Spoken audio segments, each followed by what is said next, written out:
Tea Partier running for office, and he's going to be unopposed, and I can't let him be unopposed.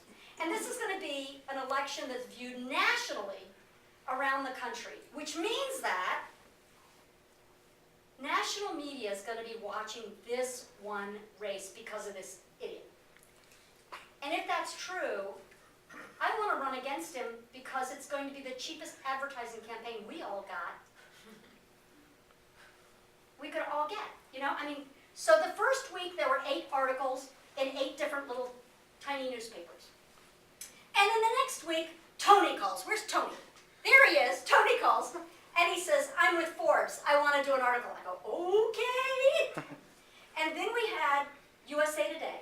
And then we have now AARP magazine doing an article on our industry. This is like huge now.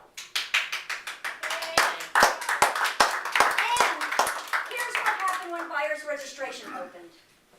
Buyers called in and said, I have to call and confess that I haven't been to your show in a couple of years, that I've been buying imports at New York Gift, and this Christmas my customers were angry that I didn't carry more American Made, so I'm back to buying American Made at your show. Yeah. So that was the most spectacular thing. And every day now, in the last few weeks, Daniel and I have discovered that somehow a gift lands in our email box.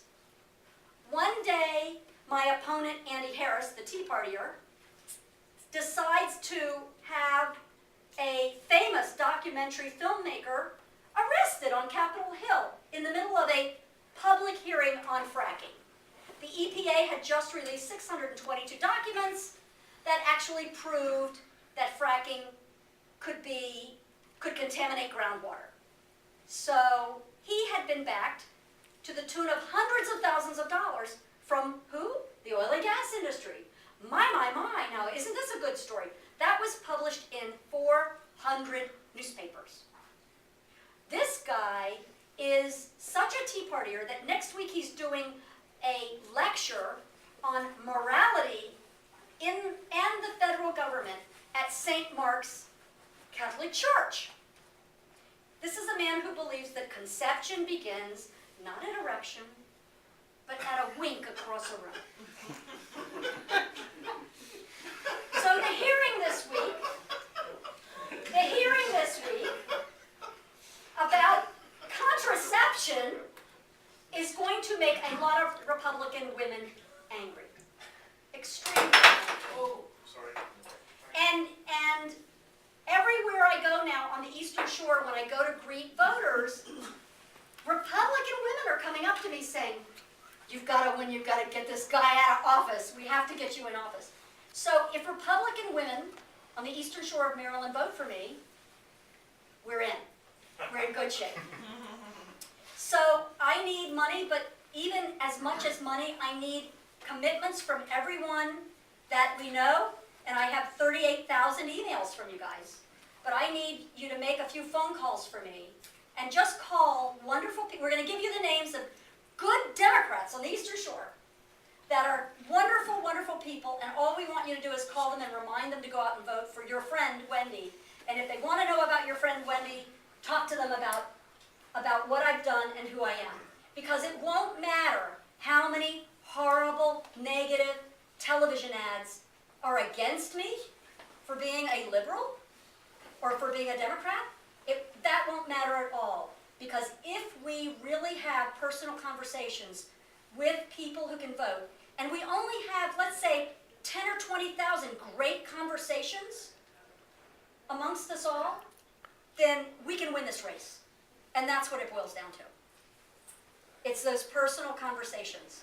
And we've got all the records, and we've got the donor files, and then we've got the voter files, and we know who these people are. And so I'm going to let Dan talk for a minute, Daniel Ford, my campaign manager, talk for a minute about the details and the statistics of this race that I don't know anything about, and that he's teaching me.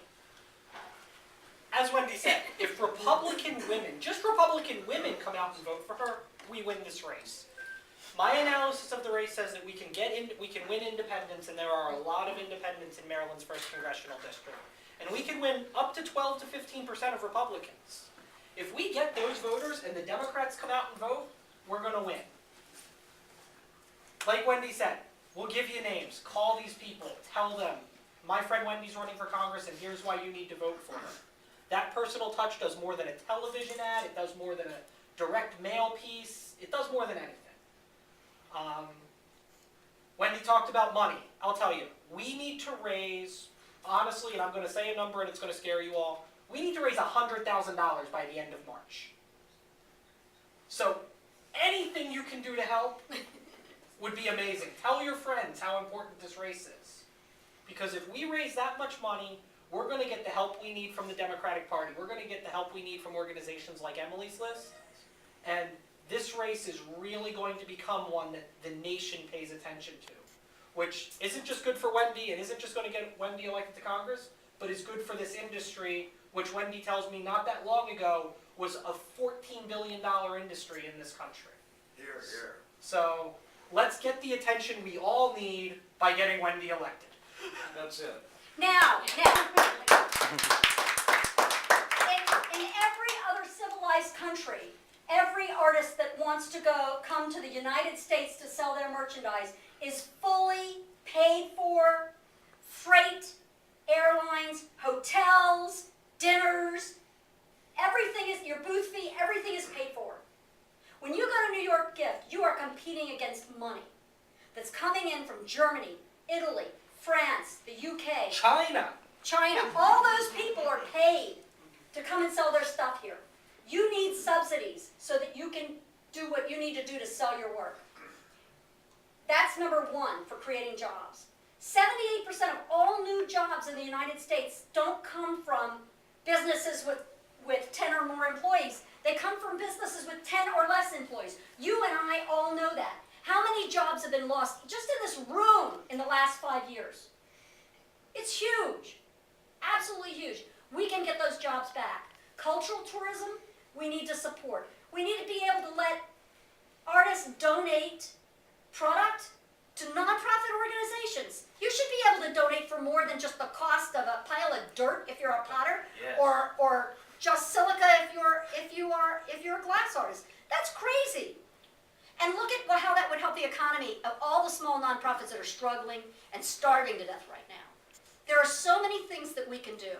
We need, my opponent voted against the Harriet Tubman National Park. You know what that would have done? That would have brought affluent African-American families not down I-95 without taking a detour. It would have brought them from New York down to Virginia Beach through Maryland's Eastern Shore with stops in Easton and Cambridge and little bitty towns. Now, our governor has done an incredible thing. He has decided that every little main street that wants one can have an arts district. And inside that arts district in Maryland, you pay no state taxes. If you take a vacancy, if you lease a new store out in an area with a lot of vacancies, you are tax-free for a certain number of years. I don't know how many years it is. But the arts districts are completely tax-free for the business owners that are there. That has... Excuse me. What? I wanted to mention that New Orleans has that same thing now. That's great. Yeah, it is great.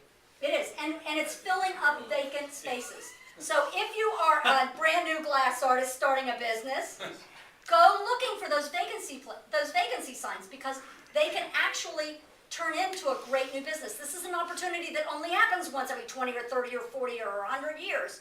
Do it. Find opportunities. This is a time when we can all be making money, especially small businesses. You guys know that when the times get tough, there will be an opportunity that shows itself to you during a turnaround. And now's the time to start looking for those opportunities, because they are coming. So thank you so much for coming. Thanks for supporting me. Talk to your neighbors at the show. And get me people to do phone dial-a-thons, okay? How about we get you elected? Get me elected. Yeah. All right, I'm just going to